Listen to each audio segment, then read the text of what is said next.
생각하려고 합니다. 지난 주일 그 첫 번째 시간을 통해 이 바울이 된다는 것은 예수님처럼 우리 자신을 내려놓는 것이고, 예수님 때문에 낮아지며 예수님을 통해 하나님 앞으로 더 가까이 나아가는 것이라고 했습니다. 날마다 살아계신 예수님을 만남으로 바울 될 수 있다고 했습니다. 사랑하는 여러분, 지난 한 주 동안 바울 된 삶을 사셨습니까? 우리 삶의 순간마다 살아계신 예수님을 만나 우리 자신을 비우고 낮아지며 하나님 앞으로 더 가까이 나아가는 삶을 사셨습니까? 때로 신앙의 삶은 훈련이요 연습입니다. 우리 인생은 연약하여 늘 넘어지고 실패하며 실수하는 존재이지만, 그럼에도 이 신앙의 삶을 부지런히 훈련하고 연습하면 마침내 예수 그리스도의 장성한 분량에까지 자라게 됩니다. 그래서 로마서 12장은 11절을 통해 이렇게 말씀하시는 것인데요, 부지런하여 게으르지 말고 열심을 품고 주를 섬기라. 여러분, 부지런히 신앙의 삶을 훈련하고 연습하여 마침내 예수 그리스도의 장성한 분량에까지 자라가는 우리들이 되시기를 바랍니다. 날마다 살아계신 예수님을 만나 나를 비우고 낮아지며 하나님 앞으로 더 가까이 나아가는 바울과도 같은 삶을 사시기 바랍니다. 오늘 우리는 또 하나 이 바울과도 같은 삶의 모습을 생각하려고 하는데요, 그것은 나 자신이 누구인지 이 자신의 존재를 분명히 알아야 한다는 겁니다. 바울은 하나님 앞에서 자신이 어떤 존재인지를 알았다는 겁니다. 오늘 13절은 상반절을 통해 이런 고백을 하지 않습니까? 내가 전에는 비방자요 박해자요 폭행자였으나, 바울은 자기 자신에 대해 고백하는 것이 내가 전에는 비방자요 박해자요 폭행자였다는 겁니다. 그리고 15절 마지막 부분도 마찬가지인데요, 말씀은 이렇게 기록을 합니다. 죄인 중에 내가 괴순이라. 바울은 나는 이전에 비방자요 박해자요 폭행자였고 지금도 여전히 죄인 중에 괴수라는 고백을 하고 있습니다. 그런데 이것은 다른 의미가 아니라 구원자이신 예수님에 의해 새 생명을 부여받은 자 중에 자신이 가장 큰 죄인이라고 하는 의미입니다. 여기 괴수로 기록된 단어는 서열상으로 첫 번째, 즉 우두머리라고 하는 뜻인데요, 예수님은 죄인들 중에 우두머리 같은 나를 위해서 이 땅에 오셨다는 것을 말하는 겁니다. 이것은 다시 말씀을 드리면 바울이 자신의 죄인 됨을 고백한 것으로 자신에 대한 분명한 알미 있었다는 겁니다. 그래서 그는 늘 그런 고백으로 나아갔습니다. 나는 작은 자라는 고백입니다. 고린도전서 15장 9절 말씀은 나는 사도 중에 가장 작은 자라. 나는 하나님의 교회를 박해하였으므로 사도라 칭함 받기를 감당하지 못할 자니라. 또 에베소서 3장 8절 말씀도 모든 성도 중에 지극히 작은 자보다 더 작은 나에게 이 은혜를 주신 것은 측량할 수 없는 그리스도의 풍성함을 이방인에게 전하게 하시고, 바울은 자신을 늘 작은 자라고, 나는 지극히 작은 자라는 고백으로 나아간 겁니다. 바울은 자기 인식이 분명했다는 겁니다. 여러분, 사실은 그런 것 같습니다. 은혜 받은 자들의 이 공통점을 찾으라면 그것은 이 자신의 죄인됨을 발견하고 고백하는 것에 있습니다. 날마다 깨어 주의 은혜를 사모하는 자들의 특징이 나 자신의 연약함을 발견하는 것에 있다는 겁니다. 예수님을 만난 사람들의 특징은 자신의 부족함을 깨닫고 겸손해지는 데 있는 겁니다. 베드로라는 사도도 보십시오. 누가복음 5장을 보면 예수님께서 공생애를 시작하시면서 제자들을 부르시던 중에 갈릴리 호숫가에서 고기를 잡는 베드로를 만나게 됩니다. 그리고는 그에게 깊은 데로 가서 그물을 던지라고 하셨고, 이에 베드로는 그 말씀에 순종하여 깊은 곳에 그물을 던지게 되었을 때 심히 많은 물고기를 잡게 됩니다. 그때 베드로는 자기에게 말씀하신 분이 예수님이심을 알게 되고 예수님께 이런 고백을 하게 되는데요. 누가복음 5장 8절입니다. 시몬 베드로가 이를 보고 예수의 무릎 아래에 엎드려 이르되 주여 나를 떠나소서 나는 죄인이로소이다 하니. 예수님을 만난 베드로도 자신의 죄인됨을 발견하고 고백한 것입니다. 우리가 잘 아는 찬송가 304장도 그런 것 같습니다. 3절 가사를 보면 이렇게 찬양을 하는데요. 하늘을 두루마리 삼고 바다를 먹물 삼아도 한없는 하나님의 사랑 다 기록할 수 없겠네. 하나님의 크신 사랑 어찌 다 쓸까? 저 하늘 높이 쌓아도 채우지 못하리. 하나님 크신 사랑은 측량 다 못하네. 영원히 변치 않는 사랑 성도여 찬양하세. 여러분, 하늘이 얼마나 넓습니까? 그것은 우리가 측량할 수 없는 공간입니다. 또 이 바닷물은 얼마나 풍부합니까? 그것은 셀 수도 없고 달 수도 없는 양입니다. 그런데 그렇게 측량할 수 없이 넓은 하늘을 두루마리로 삼고 또 셀 수도 달 수도 없이 많은 양의 바닷물을 먹물로 삼아서 그곳에 하나님의 사랑을 기록한다고 해도 그 사랑을 다 기록할 수 없다고 합니다. 그것은 그만큼 이 하나님의 사랑이 무한하다는 것을 가르치는 것인데, 이 찬송을 지은 작가가 이 자신이 무한하신 그 사랑을 받고 있다는 것을 고백하는 겁니다. 그런데 이렇게 무한하신 하나님의 사랑을 고백한 여기에도 이 분명한 자기 인식이 들어 있다는 겁니다. 이 고백은 하나님의 그 크고 넓은 사랑을 나는 받을 자격이 없지만 그럼에도 그 사랑을 받고 있다는 것을 고백하는 것이기 때문입니다. 나같이 연약한 사람에게도, 나 같은 죄인에게도 하나님은 놀라운 사랑을 베푸셨다는 것을 고백하는 것이기 때문입니다.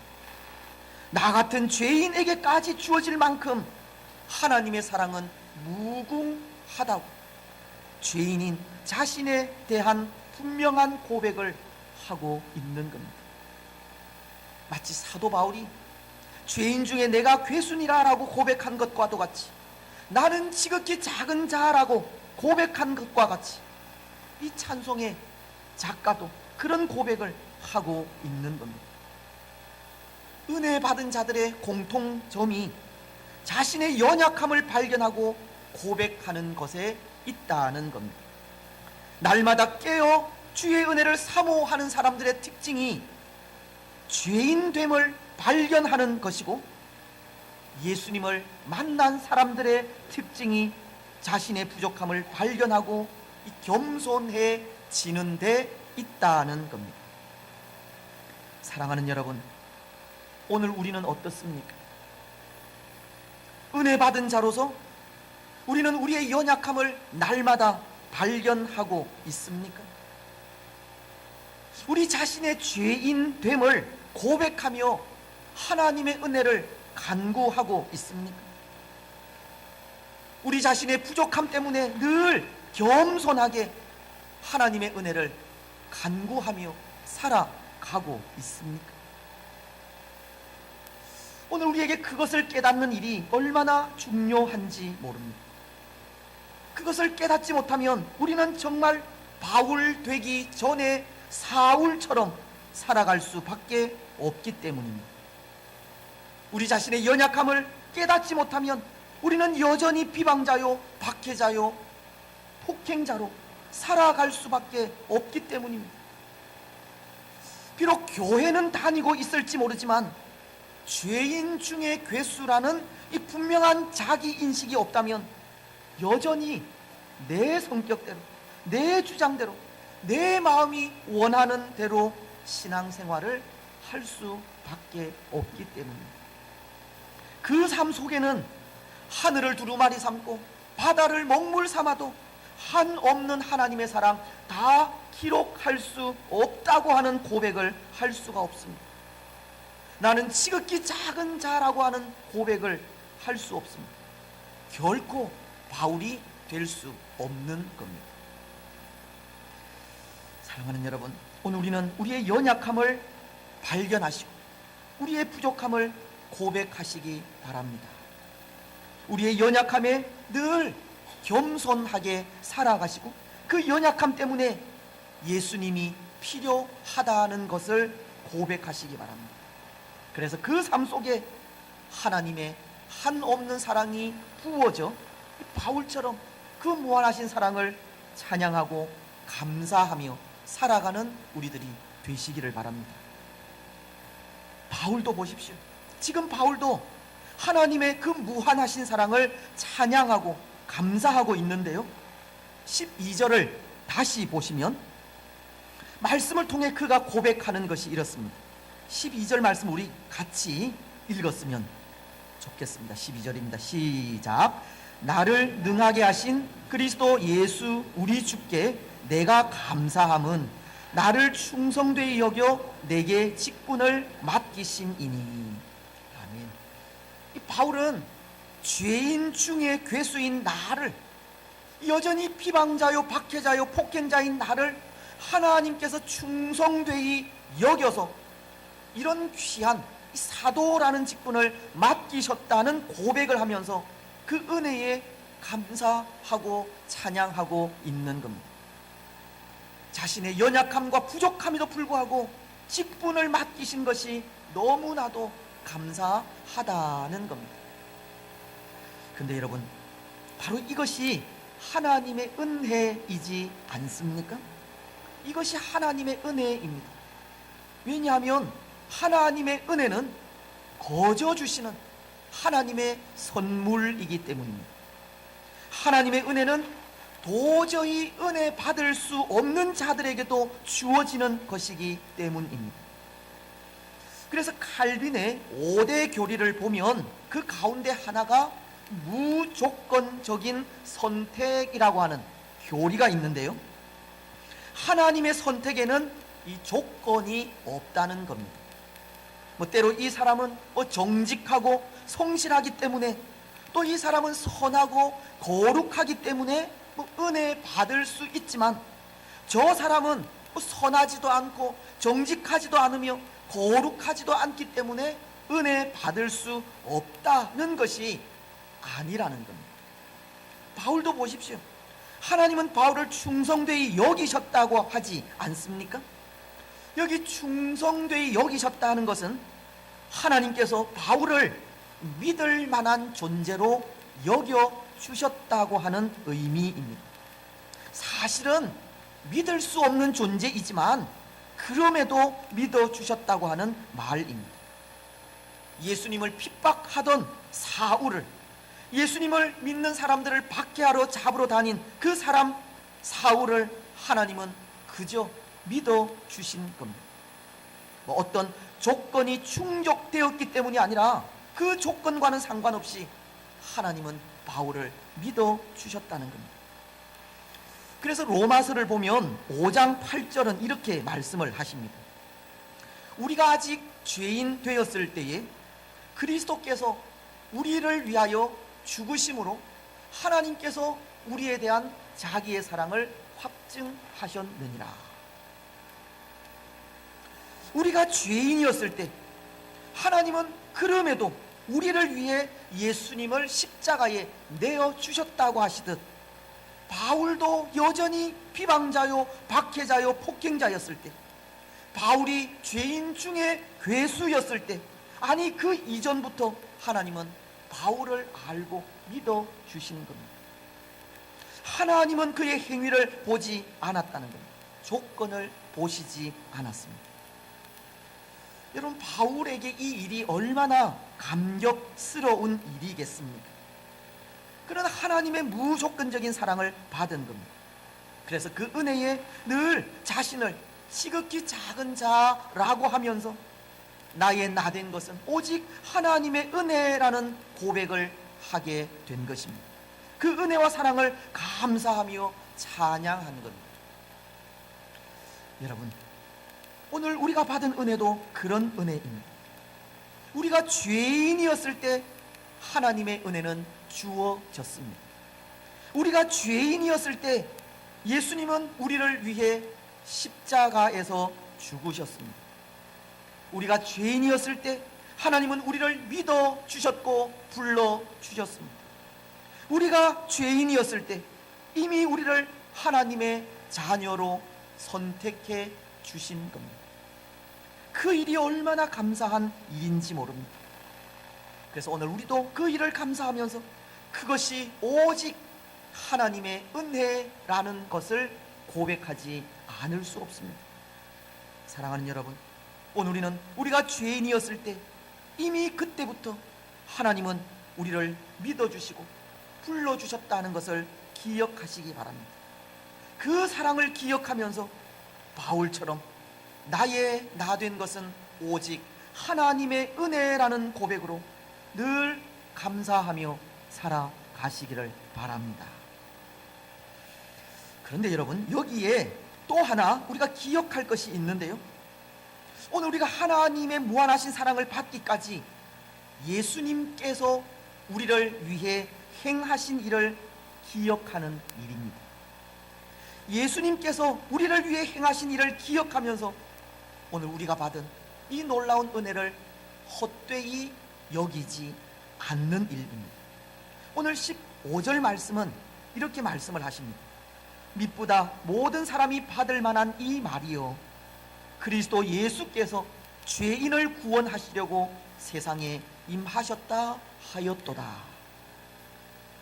여러분, 무슨 말씀입니까? 우리에게 구원의 은혜를 주시기 위해 우리를 충성되이 여겨 직분을 맡기시기까지 한 것에는 예수님의 그 십자가 사랑이 있다는 것을 말씀하시는 겁니다. 오늘 우리에게 주어진 은혜를 쉽게 생각해서는 안 되는 것이, 거기에는 우리를 위해 지신 예수님의 험한 십자가가 있었기 때문이라는 겁니다. 우리를 향하신 예수님의 진심, 우리를 향하신 예수님의 눈물, 우리를 향하신 예수님의 고통과 보혈, 예수님의 죽음이 담겨져 있는 겁니다. 예수님의 그 희생으로 우리에게 주어진 것이 구원이요 은혜라는 것입니다. 그런데 그렇게 예수님으로 인하여, 예수님의 그 희생으로 인하여 주어진 구원을 우리가 함부로 생각을 해서 되겠느냐는 겁니다. 예수님의 눈물과 고통과 피와 죽음으로 누리게 된 이 은혜를 함부로 사용해서야 되겠느냐는 겁니다. 어쩌면 오늘 우리는 그런 것 같습니다. 우리가 받은 이 구원에 예수님의 그 아픈 희생이 없었던 것 같이 살아가고 있습니다. 예수님의 십자가가 우리와는 아무런 상관이 없는 양 살아갈 때도 있습니다. 우리가 얻은 그 구원의 면류관이 아무런 고통 없이, 아무런 대가 없이 주어진 것처럼 생각하기도 합니다. 물론 우리 자신이 치룬 대가는 없습니다.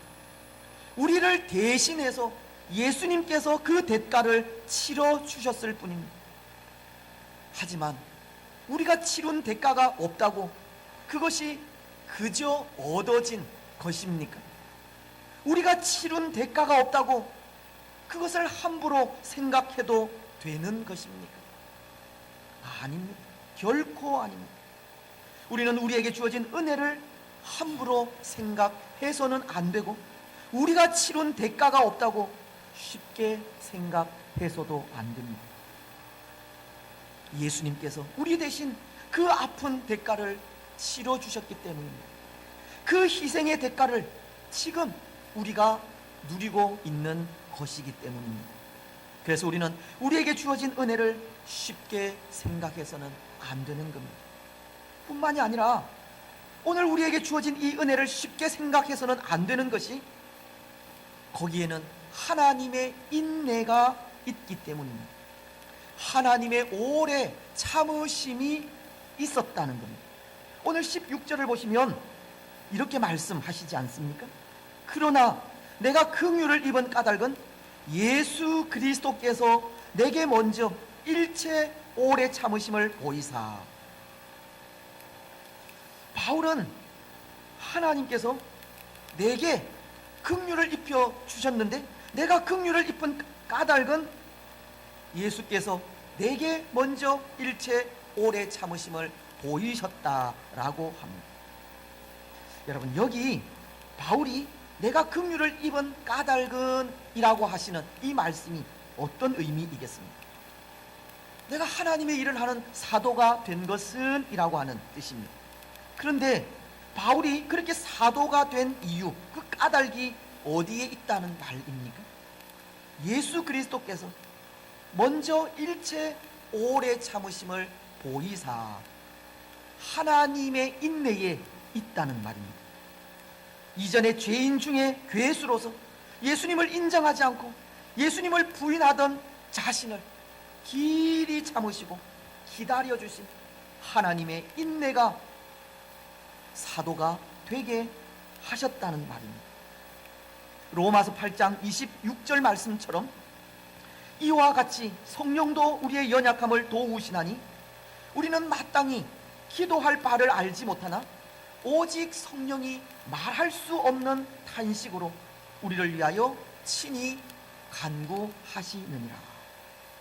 바울의 마음속에 하나님의 법과 이 세상의 법이 싸우게 될 때, 때로 하나님의 뜻을 거역할 때도 있었지만 그럼에도 자신을 위해 길이 참아주시고 또 그 연약함을 위해 눈물로 친히 간구해 주신 예수님의 그 기도가 사도되게 했다는 겁니다.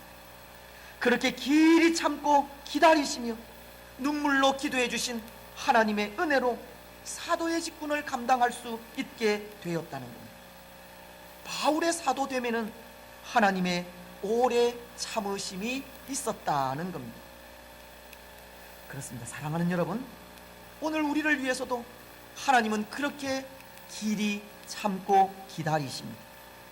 우리를 위해서 눈물로 기도하시면서 아직도 우리에게 남아있는 비방자요, 박해자요, 폭행자의 모습을 버리기를 기다리고 계십니다. 아직도 하나님의 뜻을 깨닫지 못하고 온전히 이행해드리지 못하는 우리들을 눈물로 기도하시면서 기다리시는 겁니다. 때로 우리에게 주어진 사명이 무엇인지 깨닫기를 인내하며 기다리시고 우리에게 맡기신 직분을 더욱 충성하며 나아가기를 기다리시고 이제 또 직분자로서 하나님의 나라를 위해 헌신하며 살아가기를 기도하시면서 기대하시는 겁니다. 하나님은 우리를 위해 탄식하기까지 하면서 하나님의 의와 뜻을 이루어 가기를 기다리고 있다는 겁니다. 하나님은 지금도 우리를 기다리시고 계십니다. 눈물로 기도하시면서 기다리십니다. 여러분, 그렇다면 오늘 우리는 하나님의 이런 은혜를 어떻게 받아야 하겠습니까? 지금도 참고 인내하시며 기다리시는 하나님 앞에 어떤 모습으로 나아가야 하겠습니까? 하나님의 의와 뜻을 이루기 위해 할 수 있는 일이 무엇이겠습니까? 오늘 바울은 이렇게 말씀을 하십니다. 16절 하반절인데요, 후에 주를 믿어 영생 얻는 자들에게 보온이 되게 하려 하심이라. 후에 주를 믿어 영생 얻는 자들에게 보온이 되게 하려 하심이라. 이 말씀은 하나님께서 바울을 보온으로 삼기 위해 사도로 세우셨다고 하는 의미로 죄인 중에 괴수인 바울이 예수님의 사람이 되기까지 이 모든 일을 하나님께서 하셨다는 것을 보여주는 겁니다. 다시 말씀을 드리면 비방자요, 박해자요, 폭행자인 사울이 바울 된 것은 전적으로 하나님께서 하신 일이고, 또 하나님은 이런 일들을 수도 없이 많이 행하게 될 것이라는 말씀입니다. 하나님은 오늘 우리에게도 그렇게 하실 것이라는 겁니다. 사랑하는 여러분, 하나님은 오늘 우리에게도 사람들의 보온이 되게 하실 것입니다. 하나님은 죄로 인해 죽었던 우리를 살리시고 하나님의 사람으로 불러주셨듯이 또한 직분도 맡기실 것이고 그 일을 잘 감당하게도 하셔서 모든 사람들의 보온이 되게 할 것입니다. 그래서 오늘 우리는 우리 마음속에 좀 그런 마음을 가지셨으면 좋겠다 생각합니다. 하나님의 모델이 되기를 소원하는 마음입니다. 하나님의 모델이 되어 그 사명을 잘 감당하여 사람들에게 보온이 되기를 소원하는 마음입니다. 하나님의 그 사랑이, 그 말로 다할 수 없는 사랑이, 또 하나님의 그 인내가 아무런 소망 없는 우리를 하나님의 사람이 되게 하고 또 직분자로 충성하게 했다고 우리를 통해 이 사람들의 보온이 되기를 소원하셨으면 좋겠습니다. 여러분, 오늘 마지막 17절은 이렇게 말씀을 하십니다. 영원하신 왕 곧 썩지 않고 보이지 아니하며 홀로 하나이신 하나님께 존귀와 영광이 영원 무궁하도록 있을지어다. 바울은 그에게 주어진 그 삶으로, 그에게 맡기신 그 사명으로 하나님께 영광을 드리고 있다는 것인데요, 오늘 하나님의 모델로 살아가기를 원하는 우리를 통해서도 그 삶이 본이 되어 하나님의 영광이 우리를 통해서 나타나게 하시기를 바랍니다. 이제 말씀을 맺겠습니다. 사랑하는 여러분, 오늘 우리는 하나님의 무한하신 은혜를 받은 사람들입니다. 이전에는 비방자요, 박해자요, 폭행자였지만 예수님의 십자가 사랑으로 구원이라는 놀라운 은혜를 받았고, 지금도 여전히 죄인 중에 괴수이지만 하나님의 일에 여러 가지 직분과 직임을 맡기시기까지 크신 사랑을 받았습니다. 오늘 우리는 우리가 받은 그 은혜와 사랑을 함부로 생각하지 마시기를 바랍니다. 우리가 받은 구원의 은혜를 늘 감사하시고 우리에게 맡기신 직분에 충성 다하시기를 바랍니다. 지금도 인내하시며 기다리시는 하나님 앞에 직분에 대한 도전을 가지시고 그 일을 통해 믿음의 보온이 되시기를 바랍니다. 그래서 그 믿음의 보온을 통해 홀로 하나이신 하나님께 찬양과 영광을 돌려드리는 복된 성도들이 되시기를 주님의 이름으로 축복합니다. 아멘. 우리 찬송 304장입니다. 우리에게 베푸신 그 은혜와 사랑을 기억하면서 마음을 다해 찬양을 하겠습니다. 304장입니다.